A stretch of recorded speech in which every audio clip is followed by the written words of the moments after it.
भारत को आधुनिक इंफ्रास्ट्रक्चर के साथ ही इंफ्रास्ट्रक्चर निर्माण में होलिस्टिक अप्रोच, इंटीग्रेटेड अप्रोच अपनाने की बहुत जरूरत है। हेलो एवरीवन, आज से एग्जैक्टली 1.5 साल पहले ऑलमोस्ट 13 अक्टूबर 2021 को इंडियन गवर्नमेंट ने एक मास्टरपीस प्लान तैयार किया इंडिया के सारे स्टेट्स को आपस में जोड़ने के लिए और यहाँ की इकोनॉमी को बूस्ट करने के लिए, ताकि इंडिया के लॉजिस्टिक्स के फ्लो को स्मूथ किया जा सके और यहाँ की जो इंफ्रास्ट्रक्चर है उसको और भी स्ट्रेंथन किया जा सके, ताकि इंडियन इकोनॉमी को और भी ऊपर ले जाया जा सके। इंडिया पिछले कई सालों से अपने लॉजिस्टिक्स में कितने सारी प्रॉब्लम्स को फेस करते हुए आ रही है। एज एन इंडियन मैं ये सोचता हूँ कि ये एक बहुत ही इनहेंसिंग स्टेप है इंडियन इकोनॉमी को बूस्ट करने के लिए, और इसको सबसे एडवांस सिस्टम माना जा सकता है आने वाले डेकेड्स के लिए। As compare to other developed nations, India अभी भी बहुत पीछे है, बट गति शक्ति एक ऐसा स्टेप होगा इंडियन इकोनॉमी के लिए जो आने वाले कई सालों में इंडिया को एक अच्छे लेवल पर लेकर के आएगी। इंडियन इंडस्ट्रीज में फंक्शनिंग प्रॉब्लम होने की वजह से हमने काफी मेजर इंडस्ट्रीज को इंडिया में आने से खो दिया, और ये पिछले हमें 3 साल में देखने के लिए मिलता है, जिसमें कि चाइना से कुछ फैक्ट्रीज को रीलोकेट किया गया दूसरी कंट्री, और उसमें सिर्फ 3 ही कंपनीज थी जो इंडिया आई। मैक्सिको में 6,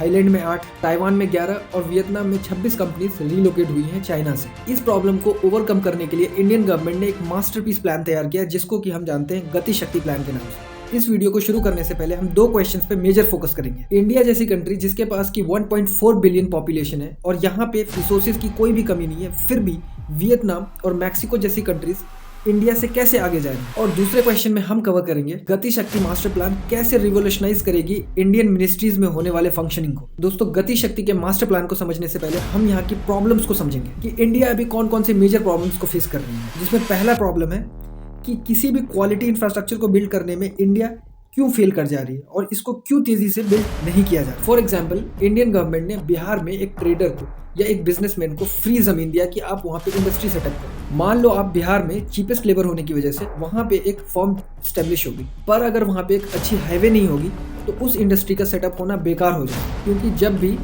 गुड्स को एक स्टेट से दूसरे स्टेट लेकर के जाना हो तो उसमें सबसे मेजर रोल प्ले करेगी एक्सप्रेसवेज या हाईवेज। गवर्नमेंट की दी हुई सब्सिडीज, बिजनेसमैन ने जो भी पैसे लगाए हैं या जो भी डॉक्यूमेंटेशन करवाए हैं, वो सब बेकार हो जाएगा अगर हाईवेज नहीं हो। फॉर एग्जाम्पल, एक कंट्री से रॉ मटेरियल आता है और वो रॉ मटेरियल पहुंचता है एक वेयर हाउस में। उस वेयर हाउस में उसको मैन्युफैक्चर करने के बाद उसको लाया जाता है मार्केट पर। अगर इन सभी पीरियड में ये पहुंचने में टाइम डिले हो जाए या टाइम लग जाए तो ऐसे में पूरा सिस्टम फेल हो जाता है और at the end cost of production जो होती है कंपनी के लिए वो बढ़ जाती है। इसका दूसरा एग्जांपल है पोर्ट्स पे शिप का मैनेज करना, जिसमें हम इसके टर्न अराउंड टाइम्स को देखेंगे। शिप जो होता है वो कभी भी किसी बिजनेसमैन का नहीं होता है। कई सारे बिजनेसमैन एक शिप को रेंट करते हैं और उसमें अपने प्रोडक्ट को दूसरे पोर्ट्स तक भेजते हैं। वहां पे सारे ही प्रोडक्ट्स उसके अनलोड होते हैं और उसके बाद वो वेयर हाउसेस तक जाते हैं। मान लो एक दिन के लिए भी वो शिप पोर्ट पे डिले हो जाते हैं या वहां पे अनलोड करने में 1 से 2 दिन लग जाता है, तो ऐसे में जो उनके लिए रेंटल चार्जेस होते हैं वो बहुत ज़्यादा हो जाते हैं। इंडिया के केस में जो ये टर्न अराउंड टाइमिंग है वो 2.5 दिन का है, ऑलमोस्ट 60 घंटे। और वहीं जब हम इसको कंपेयर करते हैं चाइना के साथ जो कि सिर्फ 12 घंटे है, इससे इंक्रीज होता है रेंटल कॉस्ट उन कंपनीज के लिए जो कंपनीज अपने प्रोडक्ट्स को किसी पोर्ट पर लेकर के जा रहे हैं। दूसरी जो प्रॉब्लम हमें यहाँ पे पता चल रहा है वो है डिलीवरी में, मतलब ज़्यादा टाइम कंज्यूम करना एक प्रोडक्ट को डिलीवर करने। अल्टीमेटली ये सारी एक्टिविटीज मिला करके कॉस्ट ऑफ प्रोडक्शन को बढ़ा रही है। इसको देख करके ये समझ में आता है कि जो प्राइस सेंसिटिविटी है चाइनीज प्रोडक्ट्स की वो कहीं ना कहीं बहुत लेस है इंडियन प्रोडक्ट्स के मुकाबले में। इसलिए जो फॉरेन मार्केट में चाइनीज प्रोडक्ट्स हैं वो लोग ज़्यादा प्रेफर करते हैं, क्योंकि उन लोगों के लिए कॉस्ट को कट कर पाना बहुत ईजी हो जाता है, जहाँ पे कि उनका कॉस्ट ऑफ प्रोडक्शन भी उनके लिए कम होता है। तो वो ज़्यादा से ज़्यादा और जल्दी से जल्दी प्रोडक्शन करते हैं और उसको मार्केट्स तक पहुंचा पाते हैं। यहाँ पे दिमाग में एक क्वेश्चन आता है कि इंडिया इतने सारे प्रॉब्लम्स को क्यों फेस करती है। तो इंडियन गवर्नमेंट ही इस सारी प्रॉब्लम्स को 3 फैक्टर्स में डिवाइड करती है, जिसमें पहला आता है lack of coordination between ministries of India. मतलब इंडिया में जितनी भी मिनिस्ट्रीज है उसमें आपस में ही कोऑर्डिनेशन सही से नहीं है, जिसमें हम क्लासी एग्जाम्पल को ले सकते हैं कि जब भी हम रोड पे जाते हैं तो हमें कहीं ना कोई रोड का कंस्ट्रक्शन होता हुआ दिख ही जाता है। फॉर एग्जाम्पल, एक ट्रक को जाना है मुंबई से कोलकाता। अब इस ट्रक को टाइम रिड्यूस करके स्मूथली कोलकाता तक पहुंचना है, बट रास्ते में डिगिंग होने की वजह से ये प्रॉपरली टाइम पे वहां पे पहुंच नहीं पाएगी। मान लो ये डिगिंग कंप्लीट हो भी जाती है तो फिर एक महारथी आ करके वहां पे उसको डिग करना शुरू कर देते हैं और उसमें केबल बिछाना शुरू कर देते हैं। फिर जब ये केबल का भी काम कंप्लीट हो जाता है तो कुछ और धुरंधर वहां पर आते हैं और वो सीवेज का काम करना शुरू कर देते हैं, जिससे ये पता चलता है कि इंडियन मिनिस्ट्रीज में या इंडियन डिपार्टमेंट्स में आपस में ही कोऑर्डिनेशन नहीं है। इस तरह टाइम, पैसा, लेबर, सारी चीज़ों की वेस्टेज हो जाती है और इससे अमीर होते हैं वो कॉन्ट्रैक्टर्स जो इन सभी कामों को अपने अंडर लिए हुए होते हैं। ये सारी चीज़ें हमें यहाँ पे ये शो कर रही है कि मिनिस्ट्रीज में जब कोऑर्डिनेशन ना हो तो उसकी वजह से कितनी सारी प्रॉब्लम्स आती हैं। जो इसमें सेकंड मेजर प्रॉब्लम है वो है lack of standardisation and approvals, और इसका क्लासिक एग्जांपल हमें देखने के लिए मिलता है ओवर ब्रिज के कंस्ट्रक्शन में। इसके अप्रूवल्स लेने में कई महीनों लग जाते हैं। फॉर एग्जाम्पल यमुना एक्सप्रेसवे के केस में ये अप्रूवल लेने में 11 महीने लग गए थे। Can you really believe how long duration is this? अब आप ये सोचो कि ओवर ब्रिज में इतना टाइम लगता है तो फॉरेस्ट क्लियरेंस में और लैंड एक्विजिशन में कितना टाइम लगता होगा। और कहीं ना कहीं जब ये सारी चीज़ें हो भी जाती हैं या अप्रूवल मिल भी जाती हैं तो उसके बाद आती है तीसरी प्रॉब्लम, जो कि है अंडर यूटिलाइजेशन और miss calculated development. For example कहीं पे कोई बहुत बड़ी फैक्ट्री बन गई बट एट द एंड हमें ये जाकर के पता चलता है कि उसका पूरा का पूरा कंस्ट्रक्शन ही गलत था। इन्हीं सारी प्रॉब्लम्स को काउंटर करते हुए इंडियन गवर्नमेंट ने इंडिया में लॉन्च किया Gati Shakti master plan. The very basic motive of this master plan is to accelerate the India's infrastructure, जिसमें इंडियन गवर्नमेंट ने 20 मिनिस्ट्रीज को आपस में जोड़ करके रखा है, जिसमें हर डिपार्टमेंट्स को एक्सेस होगा दूसरे डिपार्टमेंट्स के एक्चुअल स्टेटस का, उसमें ऑन गोइंग प्रोजेक्ट्स क्या है या फ्यूचर प्रोजेक्ट्स क्या क्या होंगे। इस सिस्टम में सारे ही डिपार्टमेंट्स के पास एक्सेस होगा और ये पता होगा कि कोई सा भी प्रोजेक्ट कैसे चल रहा है। यहाँ पे सारी मिनिस्ट्रीज आपस में अपने इंफ्रास्ट्रक्चरल डेवलपमेंट को सिंक्रोनाइज कर सकेंगी।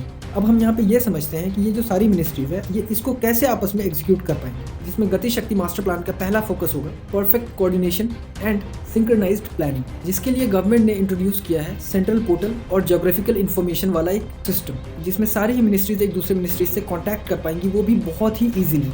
फॉर एग्जाम्पल एक एक्सप्रेसवे बनना है बेंगलुरु टू हैदराबाद जो कि होगा 400 किलोमीटर का, तो वहाँ पे बेसिकली 2 मिनिस्ट्रीज पार्टिसिपेट करेंगी, जिसमें पहला होगा रोड मिनिस्ट्रीज और जो दूसरा होगा वो होगा मिनिस्ट्री ऑफ इन्फॉर्मेशन। दोनों ही मिनिस्ट्रीज आपस में कोऑर्डिनेट करेगी।